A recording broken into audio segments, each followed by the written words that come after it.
చాలామంది ఈరోజు యేసు ప్రభు గురించి వినటానికి, యేసు ప్రభుకి ప్రార్థన చేయడానికి చాలామంది ఇష్టపడుతున్నారు. ఎందుకనంటే యేసు ప్రభు మంచి దేవుడని ఇందా చెప్పారు కదా. మరి ఏమని చెప్పారంటే కొండబాబు గారు, మరి బ్రదర్ గారు ఏం చెప్పారండి, ఏమంటారంటే క్రమశిక్షణ జీవితం. యేసు ప్రభు వారిలో ఏముందండి?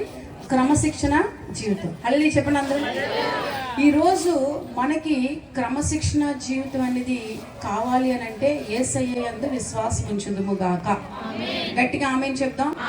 యేసయ్య యందు విశ్వాసం ఉంచిన మీకు దేవుడు చెప్తున్నాడు చాలా మంది ఈరోజు క్రమమైన జీవితం జీవించలేకపోతున్నారు. ఎందుకు? ఉదయం లెగిస్తే రాత్రి వరకు పడుకునేటప్పుడు ఎన్ని పనులు చేస్తాం, ఏం పనులు చేస్తాం మనకు తెలియదు. చేసిన పనికి ఒక అర్థం కూడా ఉండదు, చేసిన పనికి ఒక ఆలోచన కూడా ఉండదు. అల్లి చెప్తాం.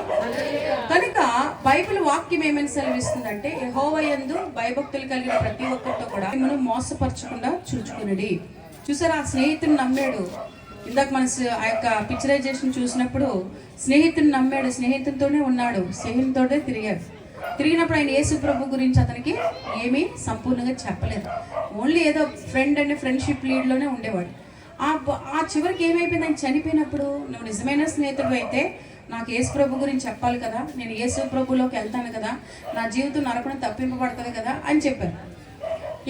ఇప్పుడు మన సాక్ష్యం ఏమున్నాం, నా స్నేహితుడు వచ్చి నాకు యేసు ప్రభు గురించి చెప్పినప్పుడు చర్చికి వెళ్ళాలా వద్దని, సినిమాకి వెళ్తే వస్తానంటే కండిషన్లో నేను వస్తానని చెప్పినప్పుడు నిజంగా అలా వెళ్ళటం వల్ల ఏమైందంటే యేసు ప్రభులకు కుటుంబం అంతా సంపూర్ణంగా రావటము, అంతేకాకుండా వాళ్ళ ఇంట్లో సహోదరికి బాగులేనప్పుడు దేవుడు అద్భుతమైన కార్యం చేయటము, అంతేకాకుండా కుటుంబం అంతా రక్షణలోకి మరి నాయుడుస్ కుటుంబం నుంచి యేసు ప్రభుని అంగీకరించడం అనేది జరిగింది. హల్లెలూయా శబ్దం.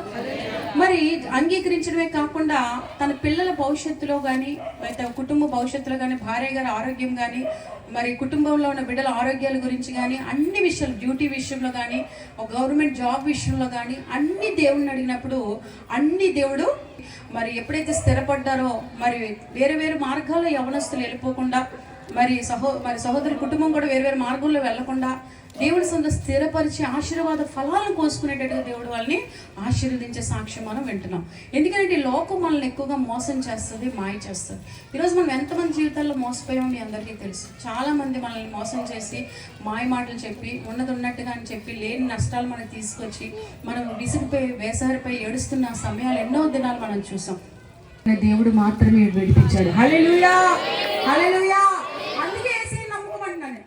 అని అంటాడు దేవుడు. ఎందుకంటే నేను మీకు ఏమీ ఆశించట్లేదు, డబ్బుని కానీ, ఆస్తులు కానీ, అంతస్తులు కానీ, మీ నుంచి మాకు ఏమీ వద్దు, నాకు కావాల్సిన మీ హృదయం నాకు ఇవ్వండి, మీ హృదయంలో ఉన్న బాధలు నేను తీసి పెడతాను.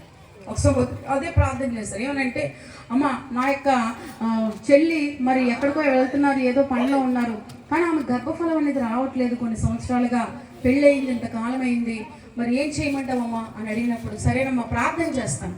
ఒకటే అన్నది, మీరు ప్రార్థన చేస్తాము గర్భఫలం తెరవబడుతుంది, నాకు నమ్మకం ఉంది, నేను నమ్ముతున్నాను మీ మాట నేను చెప్పింది. దేవునికి స్తోత్రం కలుగుతుంది. నిజంగా ఆ బిడ్డకి దేవుడు ఏం చేశాడంట, ద్వారాలు తెరిచాడంట. గట్టిగా చెప్పండి కూడా దేవుడు నామాన్ని మహిమ. బిడ్డలు కదా అందరూ యేసు ప్రభు నమ్మిన వాళ్ళు అందరూ ఒక సాయం చేయరు సుమా, చెప్తున్నాను ముందే. వారిలో ఎంతో కొంత బీజమంత స్వార్థమైన ఉంటుంది, కానీ పరిపూర్ణంగా దేవుని ప్రేమించిన వారు మాత్రం ఖచ్చితంగా మనకి నిస్వార్థంతో సాయం చేయడానికి ముందుకి వస్తారు పిల్లరా. అంటే వాళ్ళు కాదు, కానీ వాళ్ళు ఉన్న దేవుడు మీ కష్టాన్ని అర్థం చేసుకొని సహాయకులుగా దేవుడు వారిని ఏం చేస్తాడు, మీకోసం నిర్మించుకుంటాడు. ఆమెను చెప్దాం. కనుక ఈ లోకంలో ఎక్కువగా మనం మోసపోకూడదు. మోసపోవడం అంటే ఏ విషయంలో అంటే పిల్లరా, ఈరోజు వాళ్ళు ఎంత సాక్ష్యం ఎందుకు చెప్తున్నారు, ఇక్కడికి వచ్చి ఒకరు వారి సాక్ష్యాలు ఎందుకు చెప్తున్నారని అంటే, మరి మన ఊరు వాళ్ళు చెప్పినప్పుడు కూడా బయట ఊరు వాళ్ళ నుంచి సాక్ష్యం మీరు వింటే అది ఎంతవరకు సత్యం మీకు అర్థమవుతుందని చెప్పించారు. కనుక మోసపోయే జీవితంలో మనం ఎప్పుడు ఉండడానికి వీల్లేదు పిల్లలు. ఎంతో మంది బైబిల్లో మనం చూసినట్లయితే మనుషుల్ని నమ్మి మోసపోయిన వాళ్ళ గురించి మనకు తెలుసు, చాలా మంది గురించి ఈ సమయంలో దేవుడు జ్ఞాపకం చేస్తున్నాడు. అటువంటి పరిస్థితులు ఆదాము అవ్వ చూసినట్లయితే, అవ్వ మోసపోలేదా? అవ్వ మోసపోయింది కదా, ఆదిలోనే మోసపోయింది సర్పం మాట విని. కనుక మోసపోవడానికి ఏముంది? మరి యాకోబు దగ్గరికి వచ్చే టైంకి యాకోబు మోసపోలేదా? యాకోబు మోసం చెయ్యలేదా? అంటే మోసం చేశాడు, మోసపోయాడు యాకోబు. దేవునికి స్తోత్రం కలుగును.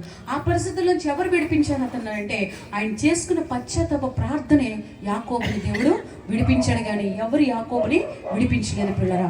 అందుకనే ఈ లోకం మనల్ని అనేక రకాలుగా మోసం చేయడానికి మాయ మాటలు, మంచి మాటలు చెప్పి మనల్ని చక్కగా సులభంగా మంచి దారులు నడిపిస్తున్నారని చెప్పి చివరికి ఇరుకులో పడేస్తారు. అదే నిత్య నరకానికి నడిపించే పరిస్థితి వస్తుంది. అందుకే భూమి మీద మనం ప్రభు అయిన యేసుక్రీస్తు యందు సంపూర్ణంగా విశ్వాసం ఉంచి మోసపు మాటలు నమ్మకుండా యథార్థమైన వాక్యాన్ని, సత్యమైన వాక్యాన్ని మనం విందాము, వాక్యానుసారమైన జీవితాన్ని జీవిద్దాము. ఆయన రాకడ ఉందని నేను చెప్తున్నాను.